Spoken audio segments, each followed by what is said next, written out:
thing from, you know, when I was a teenager that was probably always lacking, and it probably showed in like national cross country results where, you know, I was winning nationals when I was 10, and then I'd get into, you know, my later years and I'd be finishing 10th, or I remember finishing 20th once or something like that. So there's always something that I lacked. So yeah, and obviously as well with Nick, like it's 3 sessions a week, track sessions, which is like a VO2 session, a threshold, and then some form of hills. So that's just the way that it goes. And you know, I obviously did that with Nick, and even and going back to that point as well, like a lot of the programming and sessions that we would put together with Mum, a lot of that was, you know, helped. A lot of that was based on what Nick had taught us, and we'd make tweaks and stuff. But yeah, I was a high mileage 800 meter. I call myself an 815 guy, but a high mileage 800 meter runner, definitely. A great result. But yeah, there's definitely times where I probably did too much, and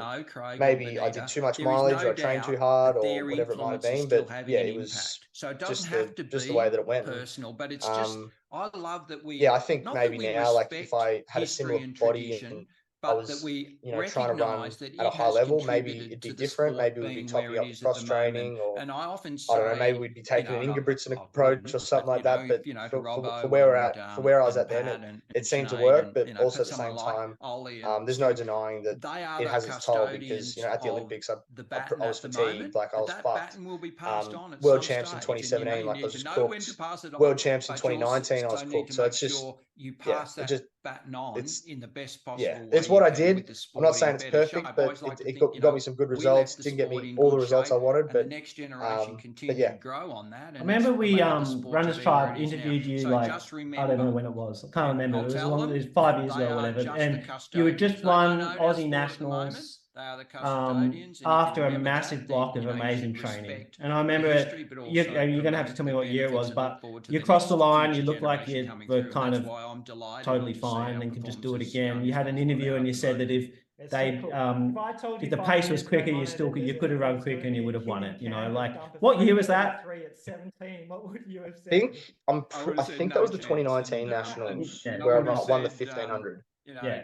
So that was like obviously just off. I remember it was just off a massive block of just where everything just went right for many months in a row. Hey, brought that record down to it was 2019 was an interesting one, because I'd say that at that Nationals, that was probably the fittest I ever was in my career. Like I was in ridiculous shape, and I even, like, if you look at pictures around then, like I was just so lean and so ripped. Like I was fit. And yeah, it was, I think I probably didn't see that until maybe like March of that year, where I ran my first 800 of the season. And I think I ran 145.5 in Perth.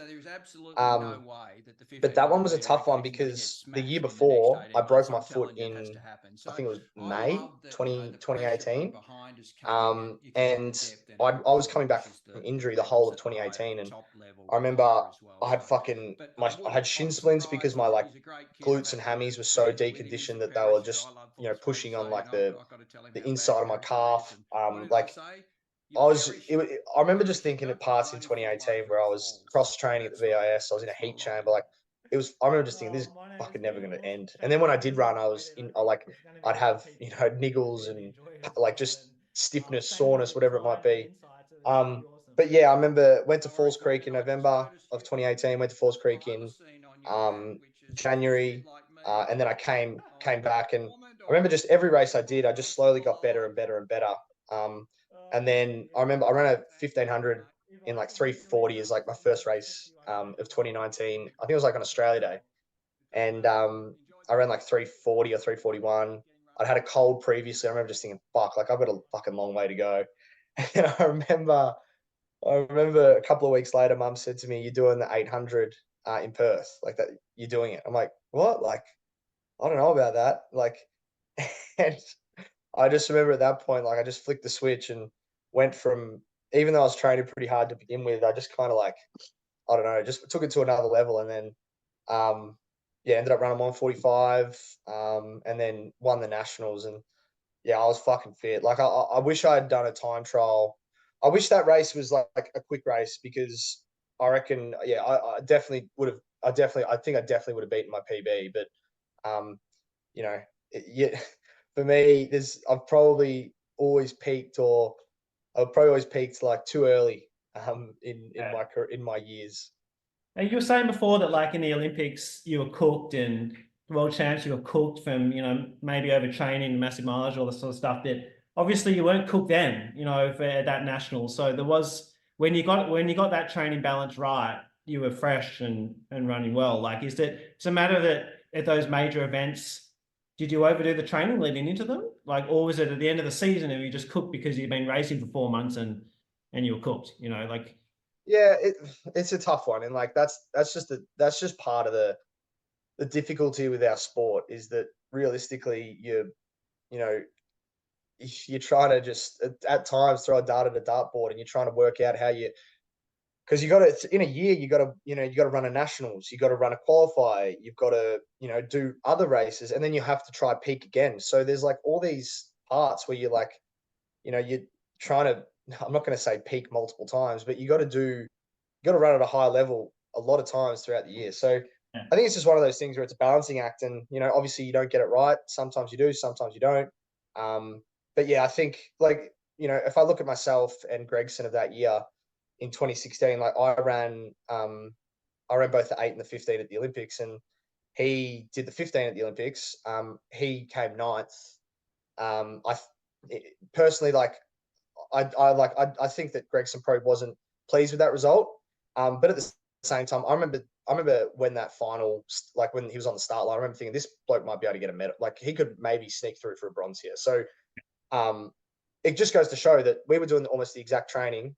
He's got into the peak fitness, like the best he could be, and mine got me to 46th. So, so it's just one of those things where it's tough. But yeah, leading into that, it's just first year at a high level, qualifying for 2 events, winning nationals. I remember the day after nationals, we went to a training camp. Like I was in the mountains for like 5-6 weeks. Just, I was just fucked. Yeah. Man, like just talking quickly about the peaking twice thing. Like, I mean, people have been talking about that since I was a little, you can remember, but, if you were the boss of AA, would you move nationals to when America has it? Like in July, August, September, July or August actually, or June. But would you move it later, on the Northern Hemisphere system instead of having to peak in bloody March and then train a little bit and then peak again? I mean, no, I wouldn't. Because, if you're a good athlete, you should be in Europe from, June to September or something like that. Like, I think that that's the way that, or if you're an Australian based in America, like, I think that you should be either in America or Europe at those times. Like, that's just how it works. Like, there's a few people that don't do it, but that's just the way that if you want to be a finalist, a medalist in an Olympics, like you should be in Europe. I think that, it's obviously tough to do that. But at the same time, if you look at the Americans and the Europeans, like, they have, European indoors, world indoors, like all these indoor championships that usually finish around March, April. So, yeah, I think that it can be done, and I think that Australians can do it. But yeah, it just, you kind of almost have to approach, and this is the way that the MTC do it, is that you kind of have to approach that you should be able to win a nationals, not at your full peak fitness, in my mind. Which I think has gone to show previously. Like in that year, Ryan was in really good shape, won the nationals, and then he went to an even better level for the Olympics. So, it's a tough one, but I don't think it should be moved. I think that if it gets moved, the credibility of nationals goes completely out the window. In my mind, I think that nationals should be supported by every athlete. I think that unless you're a certain circumstance, like if you're a bloody, an Ollie Hoare or a Jessica Hull or something, or I think that maybe people like that should have an exception if for a particular reason. But I think that nationals, should be supported by everyone. Nice, mate. Mate, just when I was watching the interview you did with Essendon, you mentioned it when you got knocked out of the Olympics, you kind of just spent weeks in bed, Like I was listening to that thinking, shit, this guy sounded like he had clinical depression. Like, were you depressed, or were you just, looking back on that, were you in a bad way, or was it just, were you okay?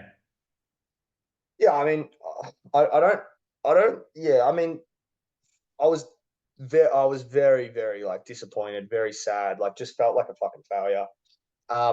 For me, and well, I don't want to throw the word depression around, because I don't think I have it, and at the same time, I know a lot of people that have been impacted by depression, so I don't want to label that as depression. Just for respect of the term and respect of others, but yeah, I mean, there was definitely the way that I was, it was probably definitely looked that way. I mean, just, something that you'd worked for, I mean, this is such a throwaway line, but something that you realistically work for your whole life. You try to, achieve a goal of making the Olympics, you dream of making a final, getting a medal, whatever it might be. Like, that's what you just kind of have in your mind. So yeah, coming back from that, it was just not great. I literally, I could barely run. Like, I was so fucked and so fatigued that I could barely break 5 minutes for 5-minute Ks for a 30-minute run. Like, it was just terrible. And obviously I didn't make it better that when I came back, because I was so burnt out, I just was going out with my mates, getting on the piss, enjoying life. So that probably didn't make it better. But yeah, I mean, it was some pretty grim days in there. And I deferred from uni, so I didn't really have anything to like get me going and get me back into routine. So yeah, it was pretty tough. And then I remember one day Nick just said, "All right, it's time for you to get back to training. Let's get the ball rolling. You've got a world champs in 11 months." And I was like, "Fuck, all right." Yeah. Oh, mate, it's been good chatting. The only other thing, I mean, I've kind of just gone off on tangents, but the only thing I was going to chat about was, how's your mum going, mate? She's obviously still got a squad. She's a gun coach. How's she going with it all? Yeah, she's good. Yeah, got an amazing group. I think the thing away from that is that, like, and mind you, I only just based this on my conversations with mum and what I see on social media and that, but it looks like, yeah, like everyone, the group she's created is a real family. Everyone gets on so well. Everyone's friends away from athletics. And even like my mum's close friends are like, parents of coaches and that. And it's a full family affair as well. Like, my dad's down there helping pacing, helping taking training. My sister goes down there. The only one that's really not there is me, and my brother, but he's in London, so he gets a pass. But it's a full family affair. And she's got some amazing juniors. Like, every time I speak to her, it's like, oh, this 10-year-old ran this time and like, broke a national record or whatever it might be. So got some amazing juniors. Obviously the one, like the big one, is that she coaches Morgan still. And yeah, it's hard to get a reading of Morgan around this time of the year because, she's usually coming off like, a big training camp at Falls Creek, a big aerobic base. So I think it'll be, we'll get a bit more of an idea of where she's at probably once the first race happens. But yeah, it seems like everything's going well. And, I think with obviously she coached me to 2 national championships, Commonwealth Games bronze, a world champs team, and, a handful of decent times. What she was able to do, so like, yeah, I'm obviously thankful for that. And I think that what she was able to do with me was great, but what she was able to do with Morgan, who, ran the 400 meters at Com Games in 2018, ran 400 most of the season in 2018, to then come third at nationals in 2019 in April, and then to make the world champs team not long later and run 2 flat, not far off bloody sub 2 in, less than a year. I think that's fucking amazing. So, and like, that's obviously credit to both Morgan and mum, but if I look at it from a coaching perspective, like, pretty amazing feat to go from that to, a world champ semi. So yeah. Awesome, mate. Hey, Luke, good luck with the career and everything. Enjoy your AFL, mate, and your footy, I mean. And then yeah, it was lovely to chat, mate. Lovely to catch up and just yarn about it all. Yeah, no, I appreciate it. It's yeah, it's one of those things where, like I said at the start, I'm never going to say I'm retired, because I never know. But I mean, I definitely look like I'm retired, and people might listen to this and think, "Fuck, what a fucking idiot!" Like, you're done. But yeah, it's great, and I think. What is your head-to-head record versus Bold? Do you know? So he beat me. I think he beat me 3 times in my career, or 4, maybe 3 or 4, and they were all in 2021. So leading into 2021, which is when I ran that season, like, I suppose, like, half injured. Actually, no, I'm not going to say I was half injured. When I ran that season, I was just not good. I went into that season with an undefeated record against Peter, and I think Joe as well. And then that season it was they fucked me. Yeah, that's what I think. I think it's much, hey.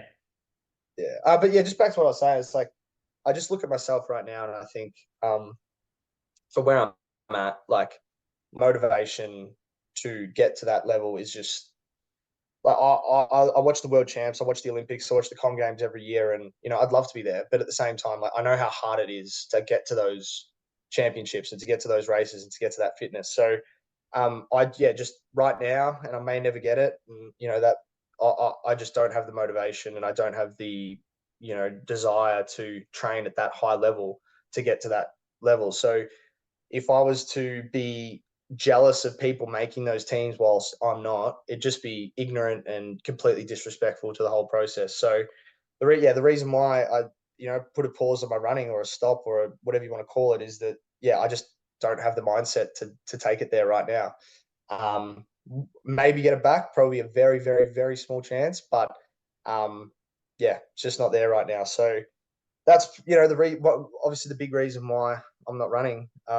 And realistically, I'm really enjoying my life at the moment, and I really love the standard approach of 9 to I definitely don't work 9 to 5, more like 8 to 6 or something like that. But working 8 to 6, I get to work, finish work on a Friday, I get to enjoy the weekend, have a few Friday beers, just life's good, and I'm definitely one of the fortunate ones that definitely had a very easy transition to normal life than other people have had.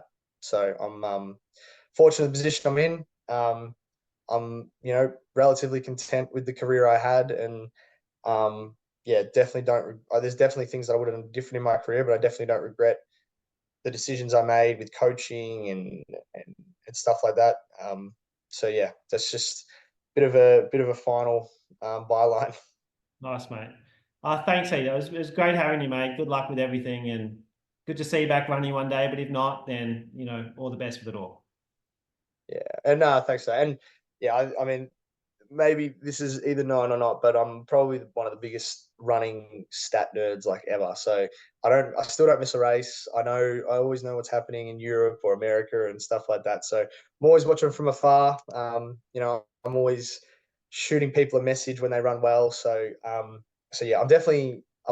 don't have blood, sweat and tears in it, but I'm still a massive fan of the sport. So nice. Awesome, man.